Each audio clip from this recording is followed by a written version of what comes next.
Kabanata 1. Malalim at malamig ang gabi. Maririnig ang malakas na kahula ng mga aso sa kapaligiran habang tumatakas si Irene. Isang 13 anyos na dalagita. Mabilis ang kanyang pagtakbo. Nagkandatisod-tisod na at makailang ulit nang nadapa. Pero bumabangon pa rin siya at tinitiis na lamang ang sakit na kanina pa nararamdaman sa kanyang mga paa. Madilim ang buong kapaligiran.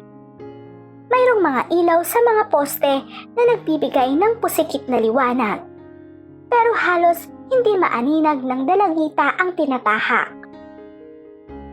Magulo ang kanyang isipan at kanina pa nahihilo. Kaya naman pati ang paningin niya'y apektado na rin at parang nanlalabo na ang mga mata. Maruming-marumi ang damit ni Irene. Magulo ang buhok, walang tsinelas ang mga paa at halos nagkabitak-bitak na ang talampakan. Pero patuloy pa rin ang mabilis na pagkilos. Pagod na siya at tumahagok na sa hirap. Gusto sana niyang magpahinga kahit sandali, pero hindi maaari. Baka siya maabutan ng humahabol. Magkahalong takot at pagkamuhi ang nararamdaman. Nang hindi na makayanan, napilitan siyang sumandal sa isang poste at pansumandaling nagpahinga. Nagpalinga-linga siya. Walang katao-tao. Mabuti na rin yun. Umaayon ang pagkakataon sa kanya. Diyos ko, tulungan mo po ako. Dasal ni Irene na para siyang matutumba. May narinig siyang kaluskos at agad na naman siyang kumilos. Ilang kilometro na ba ang kanyang natatakbo? 1, 2, 3. Hindi niya alam. Hindi na importante. Ang mahalagay, makalayo siya at makaligtas. Nakarating siya sa isang highway at doon na bumagsak ang paganyang katawan. Gusto niyang bumangon pero hindi na niya magawa. Wala na siyang natitira pang lakas. Agad siyang nakatulog ng mahimbing. Gusto niyang managinip. Gusto niyang takasan ang lahat. Gusto niyang kahit sandali man lamang ay makalimutan niya ang mga pangyayari. Hindi niya alam kung ilang oras siya sa pagkakahiga. Maya-maya'y narinig ni Irene ang tilaukan ng mga manok. Hudyat nabubuka na ang liwayway. Nagising ang dalagita sa malakas na ugong ng mga sasakyang dumaraan. Bumangon siya. Kinusot ang mga mata at inayos ang sarili. May nakita siyang mga bus na dumaraan. Alam niyang papunta ito sa Maynila. Kinapa ni Irene ang bulsa ng kanyang duster.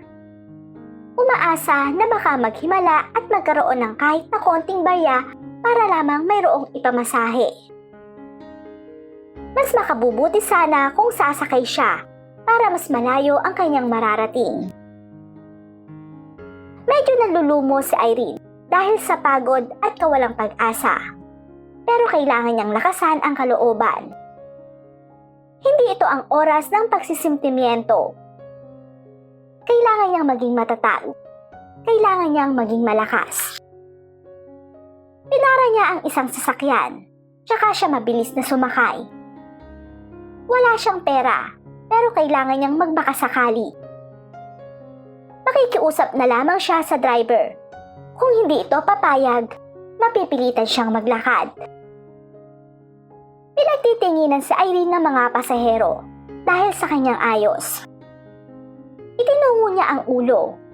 Naupo at hindi na pinansin ang makahulugang mga titig. Kahit marumi ang itsura ng dalagita, mababakas ang angking niyang kagandahan. Mukha siyang morenang Espanyola. Matangos ang ilong. Malamlam ang mga mata, mapula ang labi. Maganda ang hubog ng katawan kahit may kapayatan. At hindi mo papagkakamalang 13 anyos lamang. dahil mataas sa karaniwan. Lumapit ang konduktor para kunin ang bayad. Ihadong magagalit ang lalaki kapag nalaman na wala siyang pamasaheng maibibigay. Bayad mo? Sampit ng konduktor. Mama, wala ho akong pera. Mahinang sambit ng dalagita. Biglang naasar ang lalaki. Wala ka palang pera, bakit ka sumakay? Hindi kumibo si Irene. Gusto sana niyang makiusap, pero walang salitang mamutawi sa kanyang mga labi. Hindi kami nagsasakay ng libre dito. Bababa na lang ho ako. Tumayo si Irene sa pagkakaupo. Tsaka lamang napansin ng konduktor ang kanyang ayos. Kitang-kita nito ang mga galos niya sa braso. Maging ang paa, walang tsinelas, at maruming-marumi ang talampakan. Sige na, sige, maupo ka na ulit. Naawa ang lalaki, kaya hindi na siya pinilit magbayad. Salamat ho. Ano ka ba, naglayas? Hindi sumagot si Irene, kaya tumalikod na ang lalaki. Patuloy ang pagtakbo ng bus. Nakaramdam ng kalungkutan si Irene habang nakatanaw sa bintana. Matagal siyang nanirahan sa lalawigang kinamulatan at alam niyang hindi na siya uli pang babalik. Malayo-layo rin ang nilakbay ng sasakyan. Pagkarating ng Maynila, agad umibis si Irene at naglakad-lakad. Nagpalinga-linga at para bang natutuwa sa nakikita. Ganito pala ang itsura ng Maynila. Kahit maaga pa'y marami ng mga taong nakikita. Sa kanila kasing probinsya'y pipihira ang mga naglipana sa kalye. Sige ang lakad ni Irene. Mukha siyang pulubi sa ayos. Kumakalam na ang sikmura sa gutom, pero hindi niya naman magawang kumain dahil wala siya ni 5 sa bulsa. Lumipas ang umaga, tanghali at muling gumapang ng kadiliman. Patuloy pa rin si Irene sa paglalakad. Bahala na kung saan makarating, kung saan siya dalhin ng mga paa. Andoon ang munting panalangin na sana'y huwag siyang pabayaan ng Diyos. Nakarating siya sa makitid na kalye. Muling bumagsak ang pagal na katawan at muling nakatulog. Nang magkamalay, nakita na lamang ni Irene ang sarili sa maliit na kwarto. Nakahiga siya sa isang kahoy na kama. Nakita ka naming mag-asawa na nakahiga sa kalye. Inuwi ka namin dito sa bahay. Saan ka ba galing? Anong nangyari sa'yo? Bakit ganyan ang itsura mo? Isang babae ang nagsasalita. Hindi makasagot si Irene. Wala siyang matandaan. Ang tanging naaalalay tumatakbo siya. May tinatakasan na kung ano. Sumakay siya ng bus papuntang Maynila. Bukod doon ay wala na. Ano bang pangalan mo? Muling tanong ng babae. Irene po. Mabuti pala at hindi niya nakalimutan ang kanyang pangalan. Medyo pantulot na muling nagsalita ang dalagita. Ale, baka naman po pwede kong mamasukang katulong dito sa inyo. Bakit? Wala ka na bang bahay na matitirhan? Wala na po. Alam mo, kaaalis lang ng katulong namin dito sa bahay. Pero iba na kasi ang panahon ngayon. Mahirap yung basta na lang kami magpatira ng hindi namin kakilala. Ale, mabait ho ako. Pinapangako ko ho na magsisipag ako ng husto. Tingnan muna natin ha. Sambit ng babae. Maaga pa lamang ay nagigising na si Irene. Naglalaba na kaagad ng maruruming damit. Matapos ay magluluto ng almusal. Maya-maya'y gigisingin ang mga bata para palikuan ang mga ito. Aayusan, dadamitan, pakakainin at ihahatid sa eskwelahan. Pagbalik niya sa bahay ay maglilinis na siya. paboran ang dalagita. Kaya naman ilang buwan pa'y nakuha na niya ang simpansya ng kanyang mga amo. Masipag ka pa lang talaga. Sambit ng among babae kay Irene. Ngingiti lamang ang dalagita.